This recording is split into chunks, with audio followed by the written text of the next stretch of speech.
Hola Nakamas, bienvenidos al canal. Seguimos con la serie de teorías sobre One Piece. Anteriormente revisamos algunas de las teorías más fumadas, pero esta vez les traigo una teoría más compleja que consideré que ameritaba su propio video. Exploraremos algunos posibles escenarios que pudieron ocurrir en el siglo vacío y cómo estos podrían repercutir en el presente de la historia. Y ahondaremos en cómo algunos personajes podrían no ser lo que todos creíamos hasta ahora. Recuerda que estas teorías podrían verse opacadas según el desarrollo de los próximos capítulos del manga, pero nos sirven como un interesante ejercicio de imaginación para atar cabos sueltos a día de hoy. Sin más demora te presento El sueño de Joy Boy y el siglo vacío.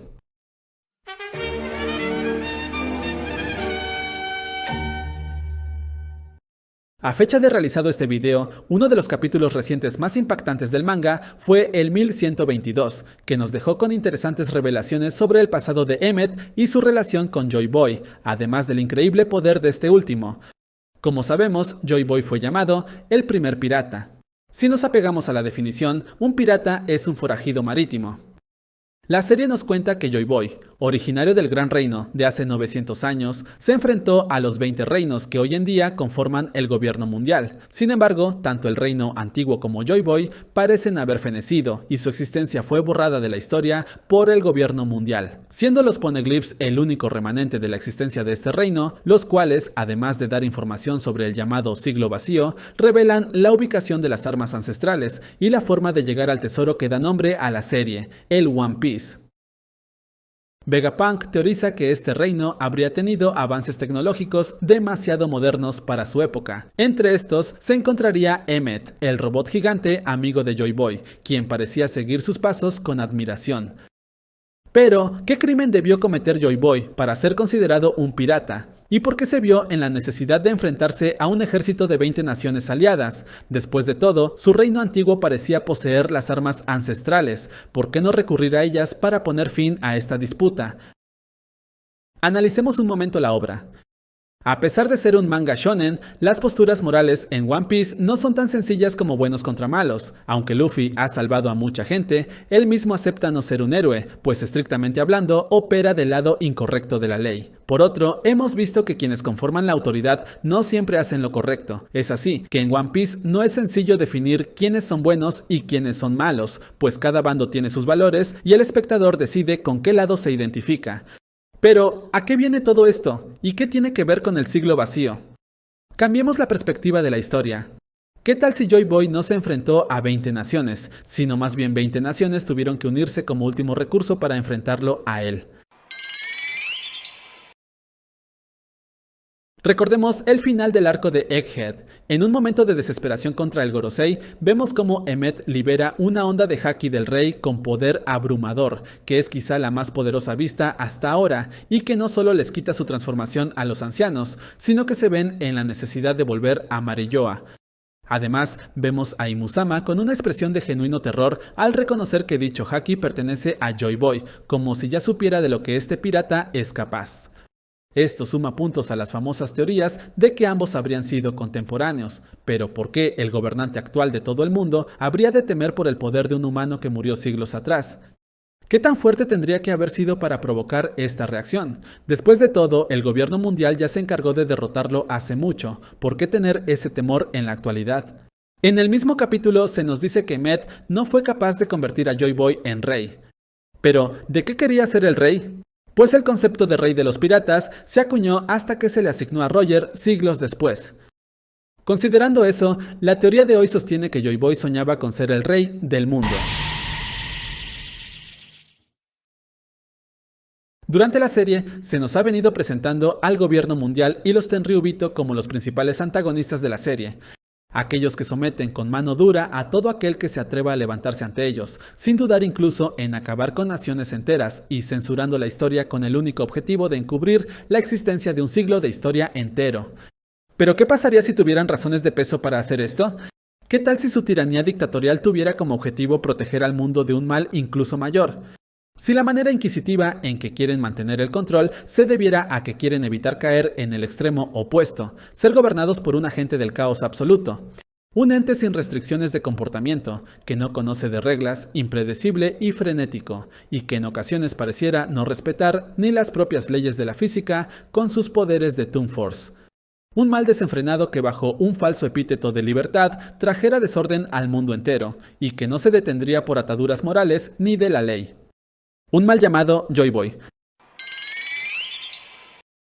A diferencia del tiempo actual donde los piratas más fuertes se enfrentan en la gran línea para competir en la carrera por el One Piece, Joy Boy fue pionero de una era, y podemos pensar que no tendría enemigos de la talla de un Yonko que lo hubieran forzado a desarrollar sus habilidades de combate como ha pasado con Luffy.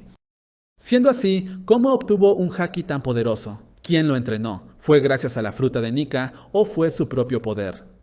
Sabemos que el haki del conquistador proviene de la voluntad del usuario de imponerse sobre otros, entonces, ¿qué voluntad sería más fuerte que la de aquel que desea gobernar sobre el mundo entero? Haciendo que tenga sentido un haki tan poderoso como el que lo vimos usar contra el Gorosei. Una voluntad tan fuerte que 20 naciones tuvieron que unirse para enfrentarlo, y una vez derrotado borraron su nombre de la historia ocultando todo lo relacionado al siglo vacío. Pero en esta guerra ocurrió un suceso que sigue afectando al mundo 800 años después, y es que de acuerdo a Vegapunk, una de las armas ancestrales fue utilizada, lo que causó que el nivel del mar comenzara a elevarse hasta 200 metros. Pero ¿por qué el reino antiguo le permitiría a Joy Boy utilizar una de estas armas? Simple, no lo hicieron. Él lo hizo por voluntad propia como una forma de poner en marcha su plan de ser el rey absoluto. ¿Y dónde la utilizó? La respuesta ya la conocemos. Si recuerdas, cuando Lulusia fue destruida, en su lugar quedó una cascada gigante. ¿Y en qué otro lugar del mundo de One Piece conocemos un fenómeno similar? Exacto, en lo que actualmente es Enies Lobby, la isla judicial en la que con el paso de los siglos el gobierno juzgaría los crímenes de todos los piratas que atrevieran a oponérseles, pues en ese lugar fue donde el pirata ancestral le declaró la guerra al mundo originalmente, similar a lo que Luffy haría siglos después. Esta es una isla de días permanentes, pues el arma que se utilizó antiguamente en este lugar fue ni más ni menos que controlada por el usuario de la fruta del dios del sol, Nika. Es decir, las armas, al ser usadas por el usuario de esta fruta, serían tan poderosas que podrían no solo destruir islas, sino modificar el entorno a perpetuidad. Pero eso nos lleva a otra pregunta. Si el uso de estas armas puede hacer que el nivel del agua incremente, ¿por qué querría Joy Boy gobernar un mundo lleno de agua? Fácil, porque es un pirata. Y los piratas desean navegar libremente los mares. Entonces, el hombre más libre del mundo sería aquel que pueda navegar cada rincón del planeta, que pueda gobernar todo el mar. Y si todo es mar, todo es de él. Sería un mundo que no estaría segmentado por masas de tierra, sino que sería una sola pieza marina. Un All Blue. Un One Piece.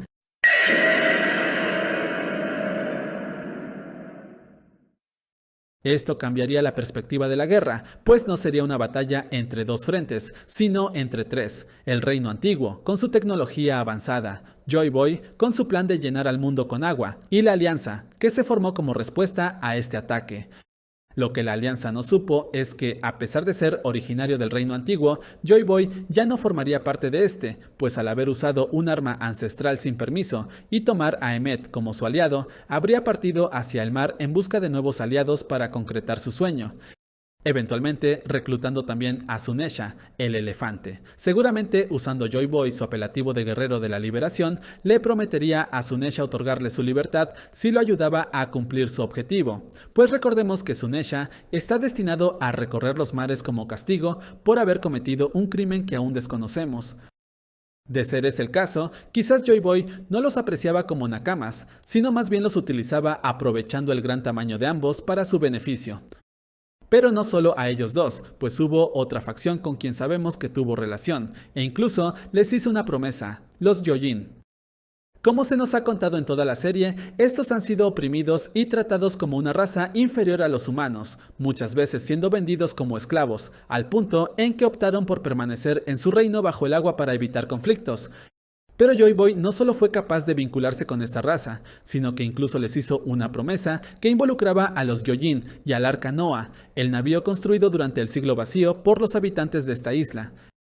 Pero, ¿qué promesa pudo hacerle este pirata al reino que posee una de las armas ancestrales? Para ser precisos, aquella que tiene el poder de destruir al mundo controlando a los reyes marinos, Poseidón. Una de las teorías más recurrentes del fandom sostiene que Luffy usará el arca Noah para llevar a la población de la isla Gyojin a vivir a la superficie, puesto que su isla se vería aplastada tras la destrucción de la Red Line, unificando los mares y formando así un solo mundo, un One Piece. Esa teoría toma peso cuando vemos que Madame Charlie, la adivina de la isla Gyojin, que nunca se ha equivocado, advierte que un hombre con sombrero de paja destruirá la isla en un futuro. Pero ¿qué pasaría si dicho hombre con sombrero de paja no fueran Luffy ni Shanks? ¿Qué tal si la promesa de Joy Boy hacia los Gyojin fuera ayudarlos a vengarse de aquellos humanos que los dañaron y los relegaron a las profundidades del mar? ¿Y si el regreso del Joy Boy original no fuera un presagio de salvación, sino de destrucción? Analicemos los siguientes hechos conocidos. 1. De acuerdo a Vegapunk, la razón por la que el mundo se está hundiendo es porque alguien usó las armas ancestrales. 2. Los Gyojin son una especie que puede vivir en entornos acuáticos y la superficie. 3. Esta especie se ha visto sometida por los humanos desde siglos antes.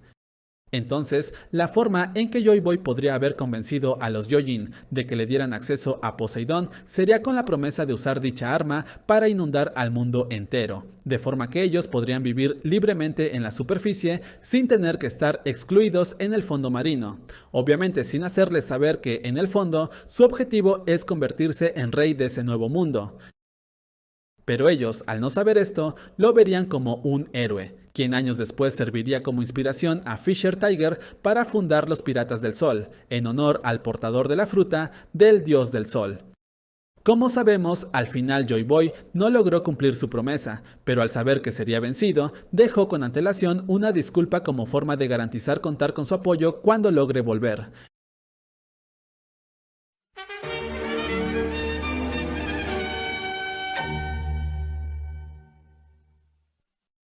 ¿Y qué pasó después de su derrota?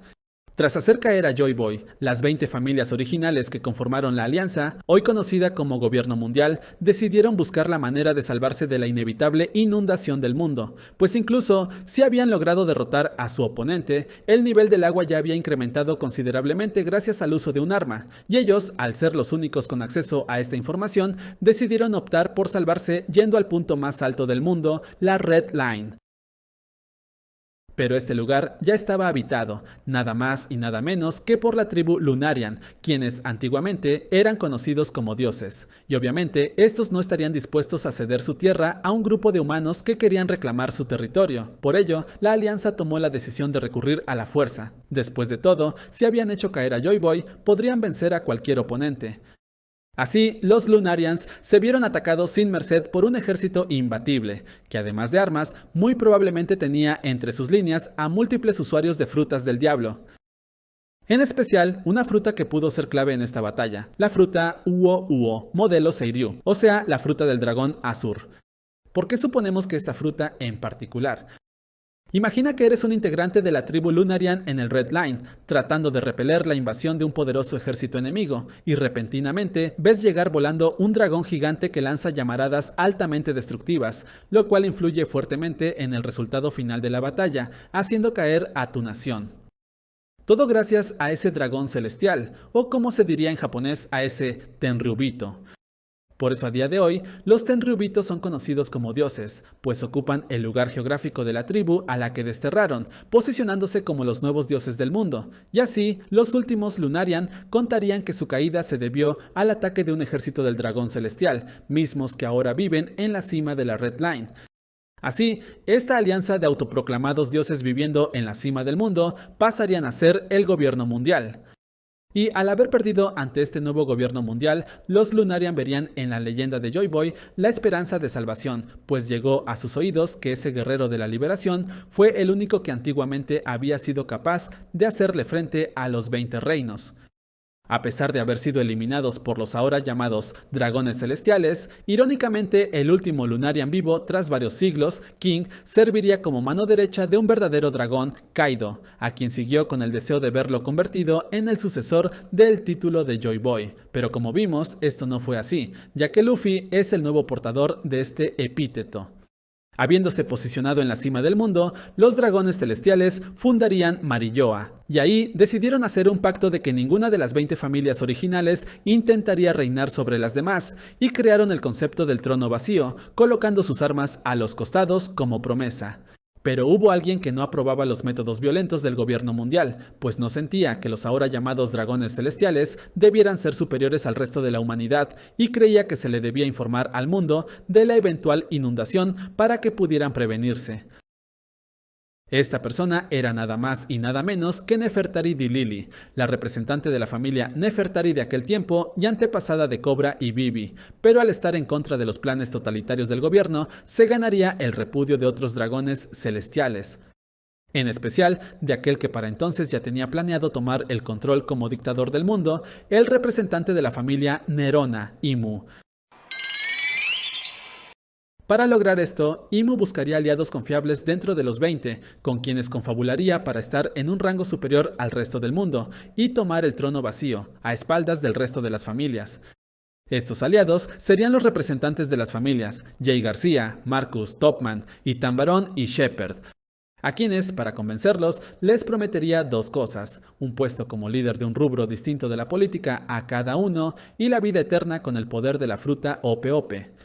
Al tener todo en su contra, Lili tendría que buscar una manera de protegerse, así que lo mejor sería evitar un confrontamiento directo. Por ello, tomó la decisión de renunciar a ser un dragón celestial y volver a Arabasta. Pero sabiendo que Imu no la dejaría marcharse tan fácilmente, antes de partir, ejecutaría dos acciones. Una, dispersar los poneglyphs por el mundo, y dos, escribir una carta para advertirle a sus sucesores que debían protegerlos, para izar la bandera que traería el amanecer al mundo. Pero, ¿a qué bandera se refiere? ¿Acaso no estaba hablando en sentido figurado? Puede ser que sí, pero en el contexto de esta historia podríamos entender esto de otra forma. Una bandera pirata, la del pirata original, Joy Boy.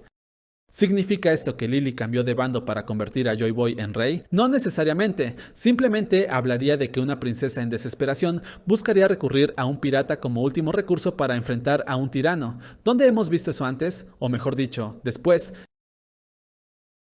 Y es que Lili habría repartido los poneglyphs con la esperanza de que las siguientes generaciones utilicen estas armas dejadas por Joy Boy para vencer a la tiranía del gobierno mundial. Como dijo Imu, tal acción fue lo que causó inicialmente que los piratas salieran al mar con intención de encontrar el tesoro.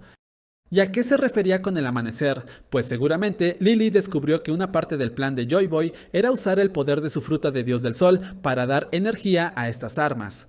Después de todo, hay fans que teorizan que la Mother Flame sería un mechón del cabello de Joy Boy, siendo el único remanente de su cuerpo tras su derrota. Ya que si comparamos, tiene cierta similitud al cabello que adquiere Luffy en este estado. Pero esto nos dejaría con una incógnita muy grande. ¿Cómo pudo una simple reina dispersar por el mundo grandes bloques de piedra indestructibles? Podría haber una explicación, y es que si el gobierno mundial buscaba que el mensaje que Joy Boy dejó al mundo en sus poneglyphs no se propagara, la manera de ocultarlos sería reunir todos los cubos en Marilloa para que nadie pudiera leerlos. Al saber de su importancia, Lili buscaría que esta información llegase a otros rincones del planeta, esperando que la información contenida en ellos pueda hacer caer a los dragones celestiales.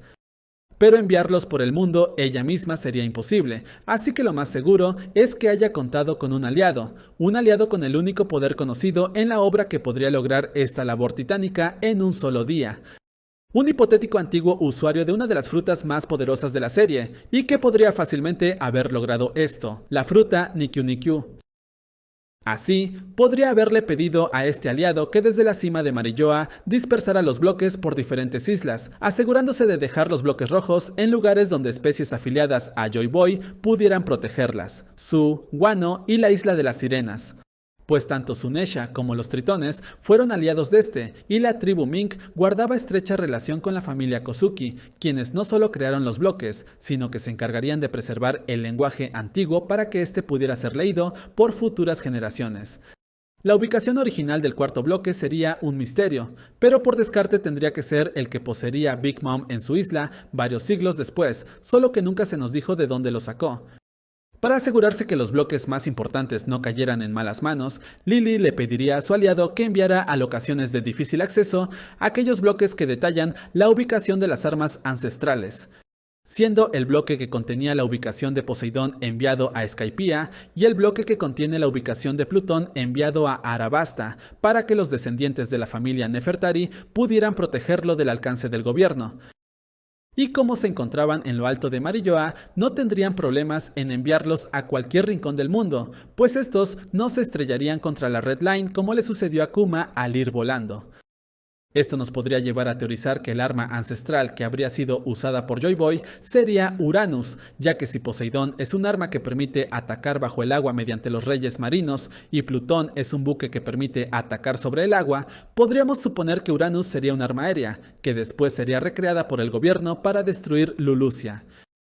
Al haber dispersado los poneglyphs, Lily se ganó el repudio de Imu y el resto de los dragones celestiales, y dado que estos se refieren a sí mismos como dioses, consideraron a toda su descendencia con el apellido Di como enemigos naturales de los dioses.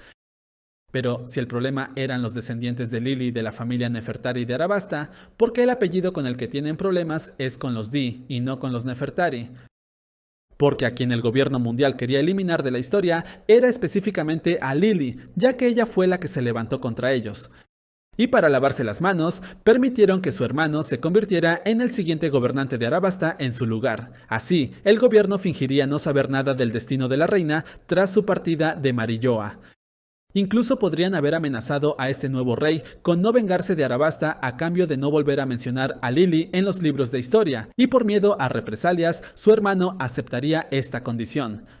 Lo que nos lleva a pensar en una nueva posibilidad, que la Di no fuese originalmente un apellido, sino un nombre en clave que Lily y sus aliados usarían para identificar a aquellos que formaban parte de su causa, al tiempo que ocultaban estas intenciones de Imu.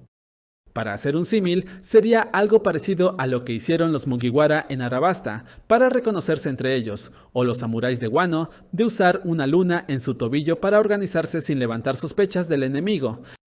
Así pues, la letra D sería una abreviación de la palabra Dawn, ya que efectivamente vendría del amanecer al que Lily hace alusión en su carta.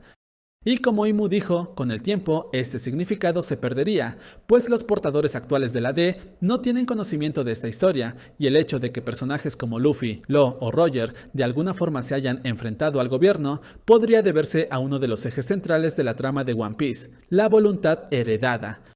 Pues aún sin haber conocido a Lily ni saber el significado que la D representa, estos heredaron su voluntad, enfrentando la tiranía de los dragones celestiales incluso siglos después, ya que, como dijo Vegapunk, es una guerra que sigue hasta nuestros días. Pero más que partir de Marilloa en buenos términos, más bien debió ser un escape, pues Imu no permitiría que Lily regresara al mar inferior con todos los secretos que el gobierno ocultaba sobre el mundo, el peligro que representaba Joy Boy con su fruta de Nika, la existencia de las armas ancestrales y cómo éste pensaba usarlas para provocar un mundo cubierto de agua, la inevitable inundación a causa de las acciones del pirata, la conquista de los Lunarian, y la verdad tras el trono supuestamente vacío.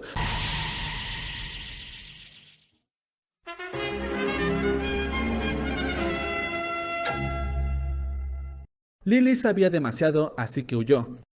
Geográficamente, Arabasta se encuentra casi al inicio de la Gran Línea, relativamente cerca de la Reverse Mountain. Para llegar allí, tendría que hacer un viaje desde Marilloa, recorriendo la Gran Línea en reversa, pero este viaje no sería fácil, ya que el gobierno no le permitiría llegar a su destino, y seguramente Imu envió a sus fuerzas para detener su huida. Al saber que no le sería fácil escapar navegando de la manera tradicional, Lily tomó una decisión arriesgada: recorrer el Khan Belt. Esa zona altamente peligrosa donde anidan monstruos y reyes marinos. Pero desafortunadamente terminaría naufragando en una isla de esta zona. Una isla pacífica que, dado su difícil acceso, tendría poca interacción con el mundo exterior. En esta isla, ella les contaría su historia a los habitantes y les informaría de las atrocidades del gobierno mundial para obtener el poder. Pero su tranquilidad no duraría mucho, pues eventualmente sus perseguidores lograrían alcanzarla, y ella encontraría aquí su final.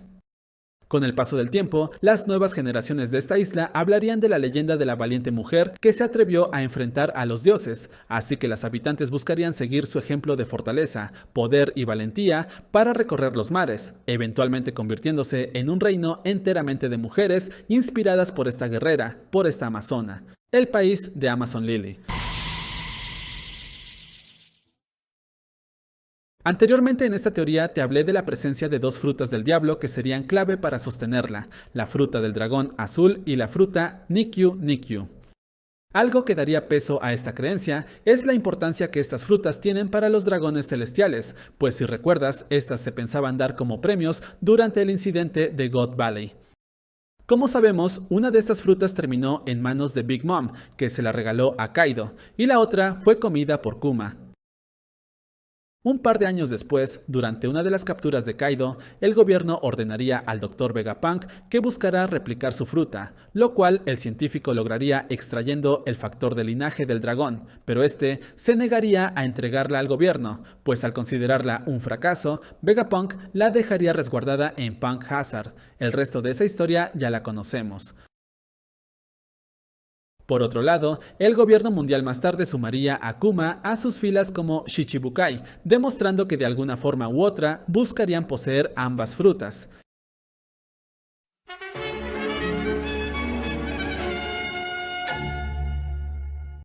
Pero incluso si todo lo de esta teoría hubiese ocurrido, ¿por qué Joy Boy sería una amenaza ahora? Como sea, ya fue derrotado hace 800 años.